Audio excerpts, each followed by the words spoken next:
ассалому алайкум тамошобинони муҳтарам. Нашри навбатии барномаи иттилоотии ахборро бо муҳимтарин хабару гузоришҳо аз телевизиони Тоҷикистон мустақиман манзуратон мегардонем. Дар студио Ишаи Сартор. 29 март асосгузори сулҳу ваҳдати миллӣ пешвои миллат президенти ҷумҳурии Тоҷикистон муҳтарам Эмомалӣ Раҳмон бо мақсади иштирок дар тантанаҳои ҷашни Наврӯзи байналмилалӣ, шиносоӣ бо ҷараёни корҳои кишоварзии баҳорӣ, бунёди боғу тогзор, мулоқоту суҳбатҳо бо сокинон ва ифтитоҳи як қатор иншооти истеҳсолию иҷтимоӣ ба вилояти Суғд ташриф оварданд. Хабарнигорони мо гузориш медиҳанд.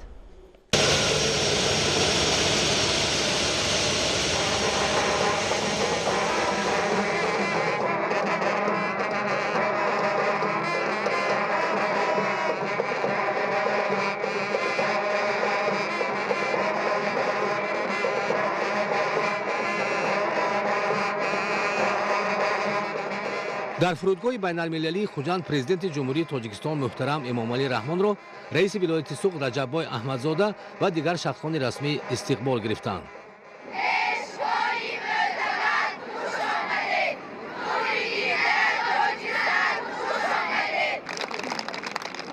намояндагони аҳли ҷомеаи вилояти Суғд, аҳли илму фарҳангу адаб, зиёиён ва ҷавонон пешвои маҳбуби худро бо самимияти афсуну рӯҳии болида ва дар фазои шукӯҳманди наврӯзӣ пазироӣ намуданд.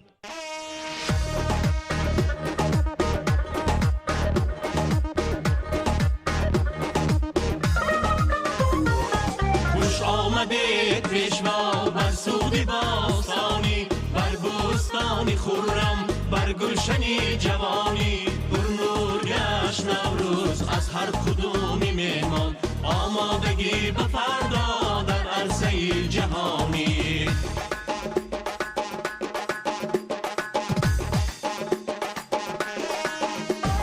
کشتنی شد آهنگ از خوشنوای نوروزی، جنت بود کشور از هوای نوروزی. بس که دم استقلال عهد بهترین باشد، جشن عالمی گردید از بقای نوروزی. کشتنی شد آهنگ از خوشنوای نوروزی، جنت بود کشور از هوای نوروزی. بس که دم استقلال عهد بهترین باشد، جشن عالمی گردید از بقای نوروزی.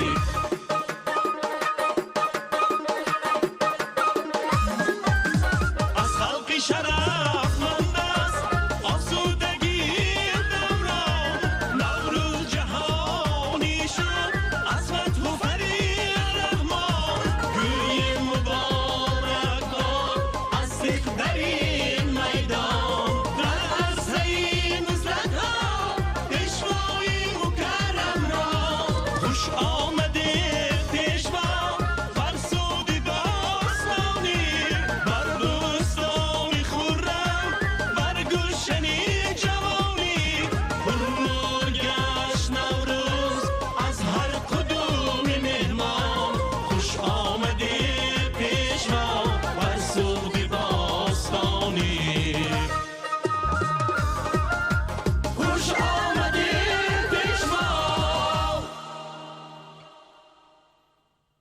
گروهی جوانان اهل فرهنگ و دختران اطلس و ادرسپوش با اجرای سنت‌های نوروز اجدادی شکرگزاری خیش را از صلح و وحدت ملی، فضای آباد و شکوفایی ترنم، افتخار و سربلندی خیش را از تشبس‌ها و اعتراف پیشوای ملت تاجیک در جامعه جهانی افاده نمودند.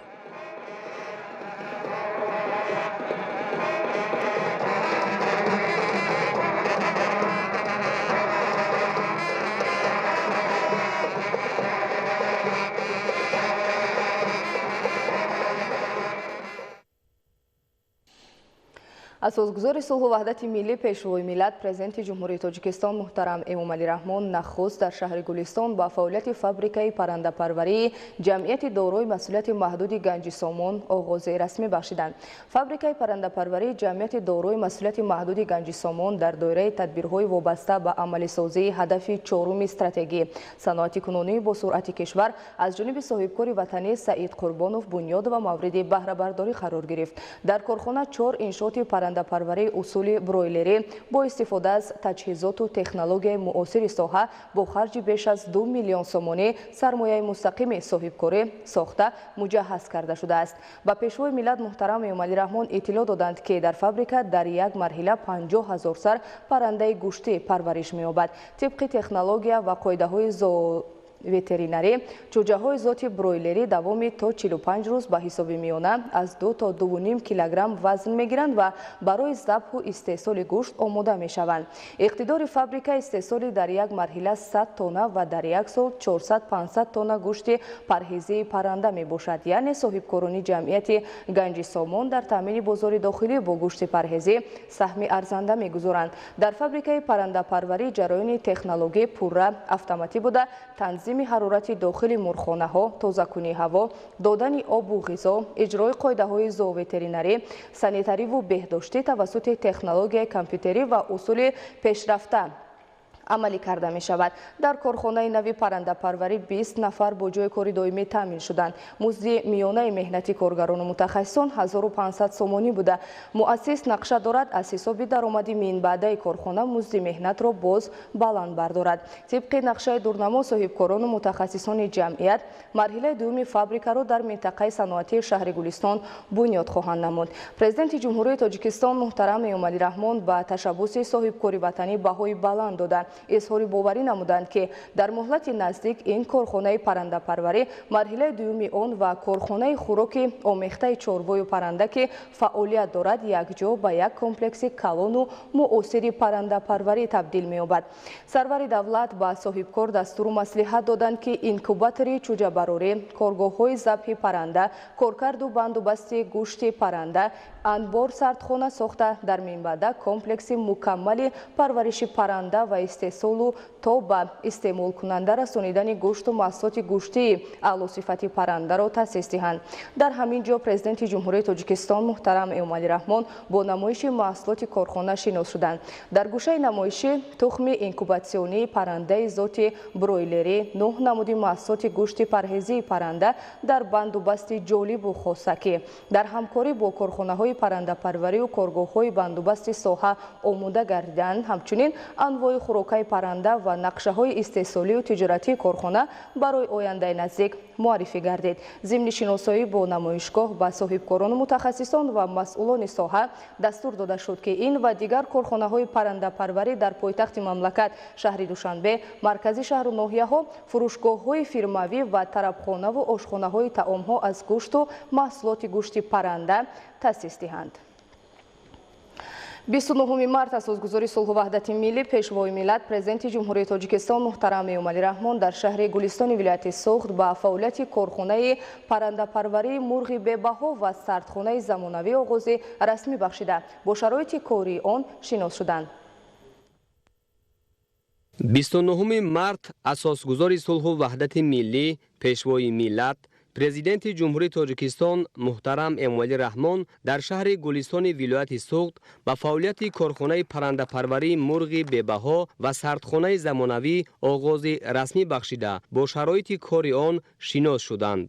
ҷамъияти дорои масъулияти маҳдуди мурғи бебаҳо дар доираи тантанаҳои ҷашни бошукӯҳи Наврӯзи байналмилалӣ ва таҷдили 35-солагии истиқлолияти давлатии ҷумҳурии Тоҷикистон аз ҷониби соҳибкори ватанӣ Аҳад Қодиров дар масоҳати беш аз 3 гектар бунёд гардида дорои шароити муосири кору хизматрасонӣ мебошад. зимни шиносоӣ ба сарвари давлат муҳтарам Эмомалӣ Раҳмон иттилоъ дода шуд, ки иншооти нави паррандапарварӣ дар масоҳати наздики 2000 метри мураббаъ бунёд шуда дар муддати 45 шабонарӯз беш аз 30 000 чӯҷа барои истеҳсоли гӯшти парҳезӣ омода карда мешавад. таъмини амнияти озуқавории мамлакат, бунёду барқарор кардани корхонаҳои паррандапарварӣ, афзоиши ҳаҷми истеҳсоли гӯшту тухм ва дар ин замина бо ҷои кори мувофиқ таъмин намудани сокинон аз ҳадафҳои олии давлат ва ҳукумати ҷумҳурии Тоҷикистон ба ҳисоб рафта, дар ин самт бо иқдому ташаббусҳои пайвастаи пешвои муаззами миллат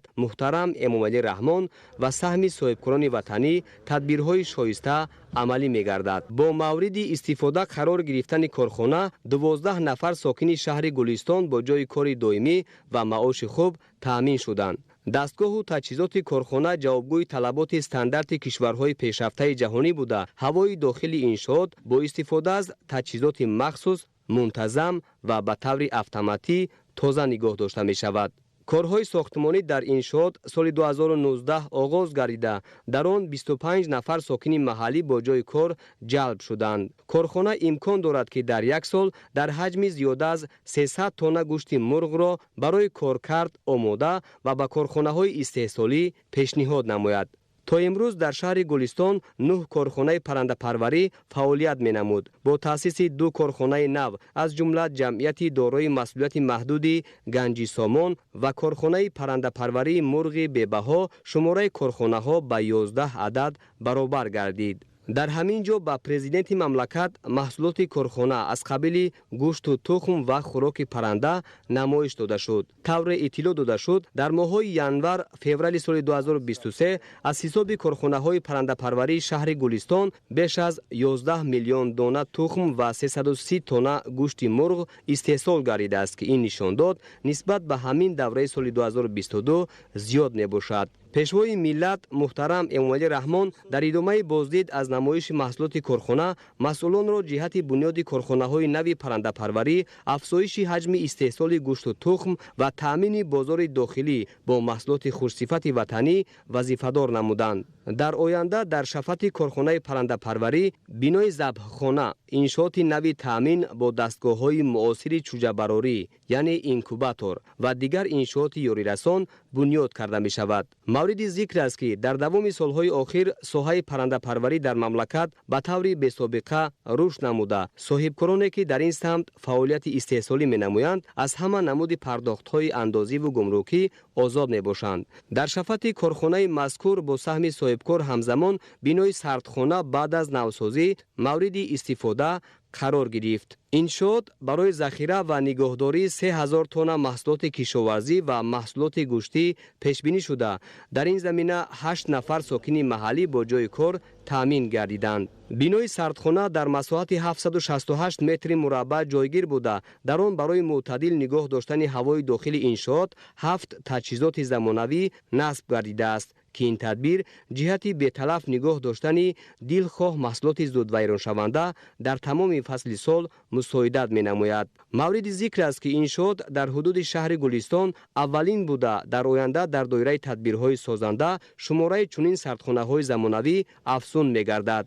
айни ҳол дар сардхона ба миқдори зарурӣ сабзӣ, картошка ва маҳсулоти гӯштӣ нигоҳ дошта мешавад. бо назардошти афзоиши талабот, масъулон имкон доранд ки маҳсулоти кишоварзиро барои захира ва нигоҳдории маҳсулот аз дигар корхонаву хоҷагиҳои деҳқонӣ қабул намоянд.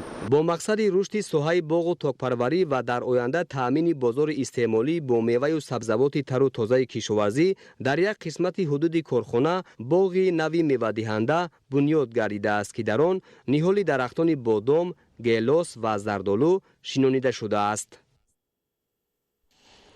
29 март асосгузори сулҳу ваҳдати миллӣ пешвои миллат президенти ҷумҳурии Тоҷикистон муҳтарам Эмомалӣ Раҳмон дар шаҳри Гулистон бо ятимони аз шаҳру ноҳияҳои вилояти Суғд суҳбати самимӣ анҷом доданд. барои ин гурӯҳи наврасон хуни наврӯзӣ ва барномаи фарҳангӣ ташкил карда шуд. ҳамчунин дар доираи сиёсати иҷтимоии ҳукумати ҷумҳурии Тоҷикистон ва идомаи ғамхориҳо нисбат ба ятимон аз ҷониби пешвои муаззами миллат муҳтарам Эмомалӣ Раҳмон ба 100 нафар наврасон маҷмӯи сарулибос, китоб, маблағи пулӣ ва шириниҳо тақдим карда шуд. ин ҳолат хушҳолию фараҳи кӯдаконро афзун намуд. пешвои муаззами миллат муҳтарам Эмомалӣ Раҳмон таъкид намуданд ки дастгирии ятимону бепарасторон дар меҳвари сиёсати иҷтимоии ҳукумати ҷумҳурии Тоҷикистон қарор дошта, дар ҳар як ҷашну маросим ба онҳо кӯмак расонида мешавад. ҳамзамон марҳила ба марҳила таҳким бахшидан ба фаъолияти муассисаҳои таълимӣ барои ятимону бепарасторон имкон дод ки сифати нигоҳубин ва таълиму тарбия дар онҳо беҳтар гардида, кӯдакону наврасон бо амри тақдир бесаробон монда таҳти ғамхории давлату ҳукумати мамлакат қарор дода мешаванд ва дар оянда ҳамчун шахсони фаъолу комилҳуқуқи ҷомеа ба камол расанд. бунёду навсозии мактаб-интернатҳо ва фароҳам овардани шароити замонавии зист ва таҳсил барои ятимону бепарасторон намунаи олии дастгириҳои доимии роҳбари давлат дониста мешавад.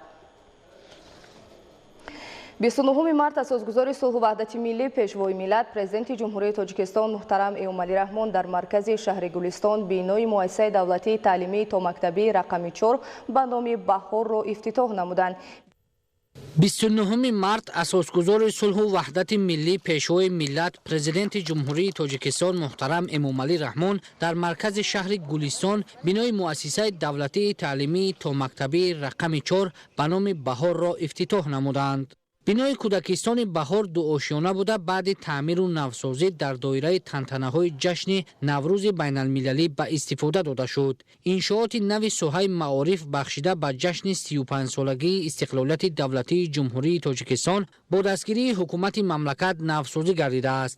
бинои нав дорои маркази гармидиҳӣ мебошад ки дар фасли зимистон гармии дохили иншоот тавассути он таъмин карда мешавад. ба пешвои миллат муҳтарам Эмомалӣ Раҳмон иттилоъ доданд ки кӯдакистони Баҳор барои ба таҳсили томактабӣ ва таълиму тарбия фаро гирифтани 240 кӯдак пешбинӣ гардидааст. муассисаи томактабӣ аз синфхонаҳои муҷаҳҳази рассомӣ, толори мусиқӣ, рақс, забономӯзӣ ва ҳуҷраҳои корию фароғатӣ ва тиббӣ иборат мебошад. дар кӯдакистони Баҳори шаҳри Гулистон таҳсил бо забони тоҷикӣ ва русӣ ба роҳ монда мешавад. раванди омӯзиши барномаи томактабӣ ба кӯдакон тавассути технологияи муосир сурат мегирад. боиси сарфарозии хурсандист ки имрӯз ҷаноби олӣ асосгузори сулҳу ваҳдати миллӣ пешвои миллат президенти ҷумҳурии Тоҷикистон муҳтарам Эмомалӣ Раҳмон ба шаҳри Гулистон ташриф оварданд. дар ин рӯзи хурсандибахш муассисаи давлатии таҳсилоти томактабии рақами 4 ба номи Баҳор ба истифода дода шуд ки муассисаи томактабӣ мазкур дорои тамоми шароитҳо барои таълиму тарбияи кӯдакон мебошад.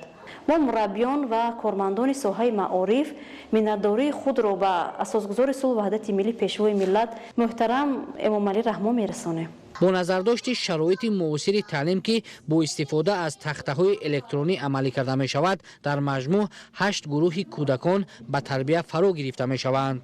дар оянда бо истифода аз имконоти фароҳамшуда дар кӯдакистон омӯзиши забони англисӣ низ ба роҳ монда мешавад. бо ба фаъолият шурӯъ кардани кӯдакистони Баҳор дар шаҳри Гулистон 30 нафар бо ҷои кори доимӣ фаро гирифта шуданд ки бештар аз 10 нафари онҳоро мураббиён ташкил медиҳанд. президенти мамлакат муҳтарам Эмомалӣ Раҳмон ба шароити дар кӯдакистон муҳайё гардида шинос шуда кормандони соҳаи маорифро барои таълиму тарбияи дурусти кӯдакон ва дар рӯҳияи худшиносиву худогоҳӣ тарбия намудани насли наврас ҳидоят карданд. мавриди зикр аст ки баъди ба фаъолият оғоз кардани кӯдакистони Баҳор дар шаҳри Гулистони вилояти Суғд шумораи муассисаҳои томактабӣ ба 11 расид ки аз ин як тои он хусусӣ мебошад. сатҳи фарогирии кӯдакон ба муассисаҳои томактабӣ дар шаҳр қариб 40%-ро ташкил медиҳад ки ин раванд дар оянда бо бунёди кӯдакистонҳои нав афзоиш дода мешавад. мо шукргузор аз он ҳастем ки дар чунин фазои сулҳу субот ободу озод гулгулшукуфоии кишвари азизамон ки маҳз бо талошу заҳматҳову дастгириҳои ҳамешагии садри муаззами кишвар асосгузори сулҳу ваҳдати миллӣ пешвои муаззами миллат президенти ҷумҳурии Тоҷикистон муҳтарам Эмомалӣ Раҳмон ба даст омадааст. умр ба сар ва фаъолияти пурсамар дорем. имрӯз хушбахтона дар шаҳри Гулистон боз як кӯдакистони замонавӣ маҳз бо иштироки пешвои муаззами миллат ба истифода дода шуд. айни замон дар қаламрави шаҳри Гулистон 1638 нафар кӯдакон ба таълиму тарбия фаро гирифта истоданд. дар саҳни бинои кӯдакистон 2 айвони замонавӣ сохта шудааст ки барои истироҳату фароғати кӯдакон муносиб мебошанд. кӯдакон метавонанд фориғ аз машғулиятҳо дар чунин шароити фароҳам гардида истироҳат намоянд. ҳамзамон таҷҳизоти дилхушии кӯдаконаи замонавӣ насб гардидааст. дар шаҳри Гулистон бо дастгирии ҳукумати ҷумҳурии Тоҷикистон дар доираи барномаи давлатии рушди таҳсилоти томактабӣ дар ҷумҳурии Тоҷикистон барои солҳои 2020-2025 ҷиҳати ҳарчи бештар ба муассисаҳои томактабӣ фаро гирифтани кӯдакон тадбирҳои муҳим амалӣ карда шуда ҷиҳати ҳарчи бештар ба муассисаҳои томактабӣ фаро гирифтани кӯдакон тадбирҳои муҳим амалӣ карда шуда, дар оянда кӯдакистонҳои наву замонавӣ бунёд карда мешавад. шароити мусоиди фароҳам гардида ки ба стандартҳои замони ҳозира мутобиқ мебошад, имкон медиҳад ки кӯдакон шурӯъ аз даврони якуми таҳсил бо бартариҳо ба омӯзиш фаро гирифта шаванд. бо ин роҳ 29 март дар идомаи сафари корӣ дар шаҳри Гулистон асосгузори сулҳу ваҳдати миллӣ пешвои миллат президенти ҷумҳурии Тоҷикистон муҳтарам Эмомалӣ Раҳмон бинои нозироти андози шаҳрро мавриди баҳравардорӣ қарор доданд.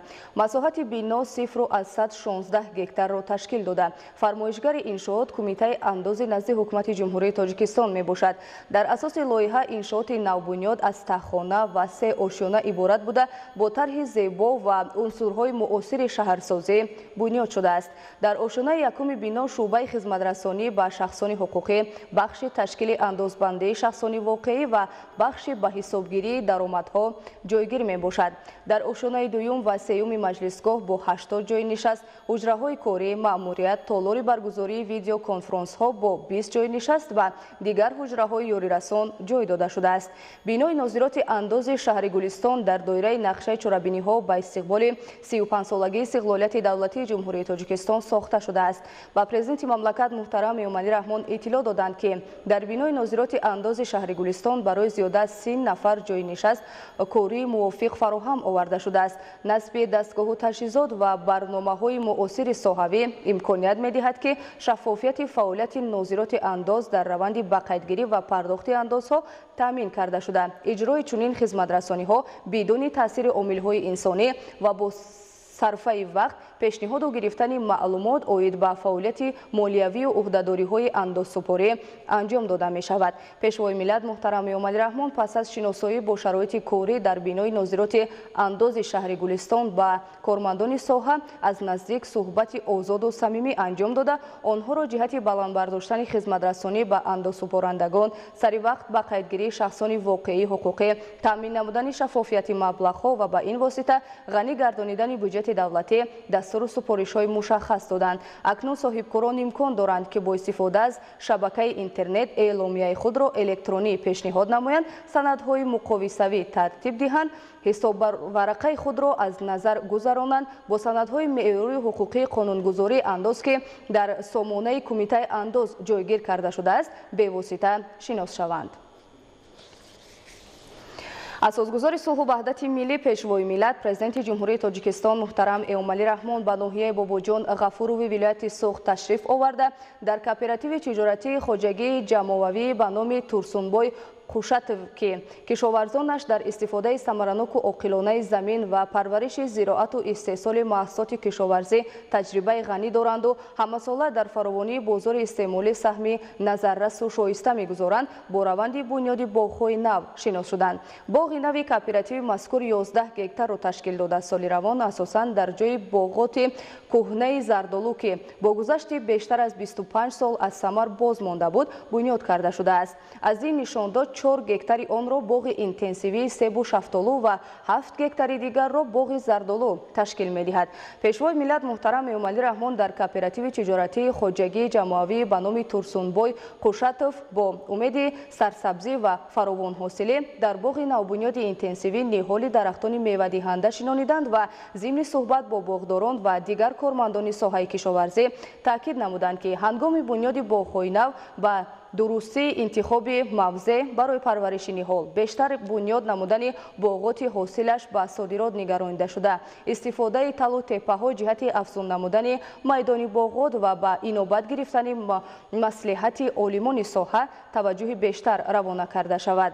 ба гуфти кишоварзон, дар шароити имрӯза танҳо хоҷагиҳое метавонанд аз лиҳози иқтисодӣ рушду инкишоф ёбанд ки дар асоси талаботи бозори ҷаҳонӣ аз имконияту иқтидорҳои худ самараноку оқилона истифода мебаранд ва асосан маҳсулоти рақобатпазир استحصال میکنند. با در نظر داشت چنین طلبات اعضای کооپراتیو مذکور که 443 نفر را تشکیل میدهند در جای باغ‌های کهنه مرحله به مرحله باغ‌های اینتنسیوی بنیاد نموده آینده در برابر تامین بازار داخلی اقتدار صادراتی را نیز تقویت میبخشند. سال روان کشاورزان کооپراتیو تجارتی خواجگی جمعوی به نام ترسونبای کوشاتوف در مجموع 35 گکتار باغ‌های کهنه را از نو برقرار نمودند که بیشتری آن را باغ‌های اینتنسیوی تشکیل می‌دهند. در کооپراتیو مذکور باغ بیهی نیز بنیاد کرده شده است.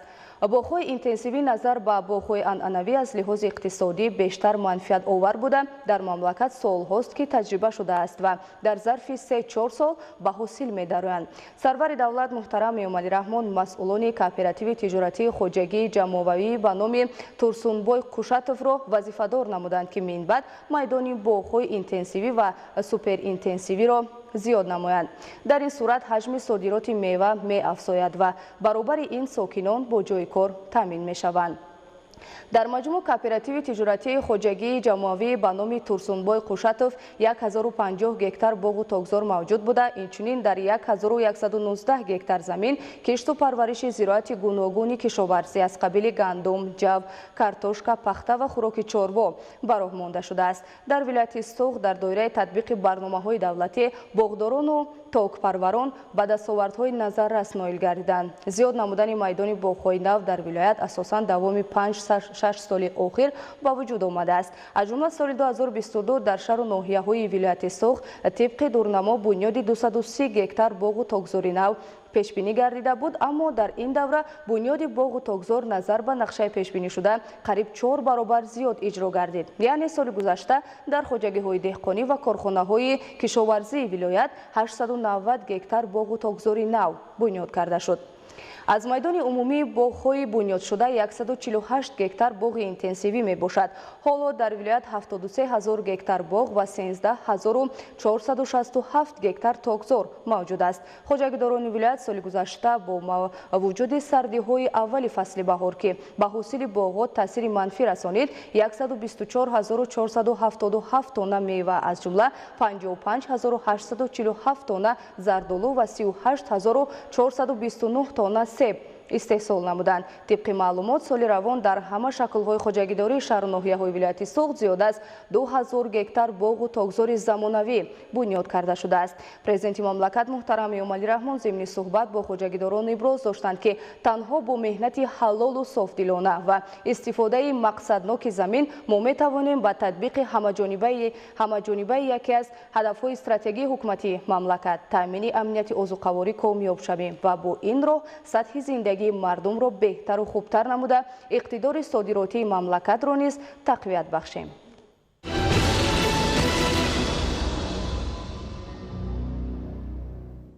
29 مارت اساسگذاری صلح و وحدت ملی پیشوای ملت پرزیدنت جمهوری تاجیکستان محترم ایومالی رحمان در موضع سامغور ناحیه باباجان غفوروف با روند بنیاد تاکزاری نو شنا شده در مراسم به استفاده دادن خط آبی پولزی اشتراک نمودند. خط آبی پولزی با نصب محرک های نو از کانال یکم سامغور با این موضع آورده شده است. اقدام آبیاری زمین های موضع سامغور را با مقصد استفاده پرثمر و مقصدناک زمین ها از حساب مبلغ‌های مقامات اجرایی حاکمیت دولتی ولایت سوغد عملی گردید. این روند برای به گردش کشاورزی وارد نمودن قطعه‌های نو، پیشگیری از شورشوی زمین‌ها، برقرار و بنیاد باغ و تاکزارهای زمانوی مساعدت فعال خواهد کرد. و سرور دولت اطلاع داده شد که زیاد از 22000 گکتار زمین‌های کورمی ناحیه باباجان غفوروف طریق پایگاه‌های آبکشی برقی با آب پولزی تامین کرده می‌شود. در ناحیه در مجموع 33 پایگاه آبکشی موجود است که کلانترین آن شبکه آبرسانی خواجه باقرخان و سامغور به حساب می‌رود. پایگاه آبکشی سامغور یک که از سال 1906 این جانب فعالیت دارد، دارای 8 اگریگات آبرسانی میباشد. توسط این پایگاه زیاده 6 6000 гектар заминҳои деҳоти ба номи Додобой Холматов ва деҳоти ба номи Исмоил обёрӣ гардида, барои таъмиру омодасозии он ба мавсими кишту кор ҳамасола маблағҳои зарурӣ ҷудо карда мешавад. Дар давоми 2 соли охир бо маблағгузории мақомоти иҷроияи ҳокимияти давлатии вилояти Суғд ҷиҳати беҳтар намудани вазъи обрасонӣ барои пойгоҳи обкашии Сомгор-1 4 муҳаррики нави агрегати харидорӣ карда шудааст. Дар ҳоли ҳозир 5 агрегати ин пойгоҳ дар ҳолати корӣ қарор дошта, ҳар яки он дар 1 сония 1700 метри мукааб оби полезӣ интиқол медиҳанд. Сипас президенти ҷумҳурии Тоҷикистон муҳтарам Эмомалӣ Раҳмон аз тогзори нави хоҷагии деҳқонии ба номи Боирҷон Боирзоев, ки дар масоҳати 15 гектар дар асоси таҷрибаи ангурпарварони шаҳри Турсунзода бо тарзи ҳавозавӣ бунёд гардидааст, шинос шуданд. Дар вилоят танҳо дар давоми соли равон бо усули ҳавозавӣ бунёд намудани 500 гектар тогзори нав ба нақша гирифта шудааст. Президенти мамлакат муҳтарам Эмомалӣ Раҳмон дастур доданд, ки рафти бунёди тогзори нав бо дар назардошти тамоми меъёрҳои аграрӣ ва ҷалби мутахассисони соҳибтаҷриба, хусусан бо иштироки ангурпарварони номдори шаҳри Турсунзода амалӣ карда шавад.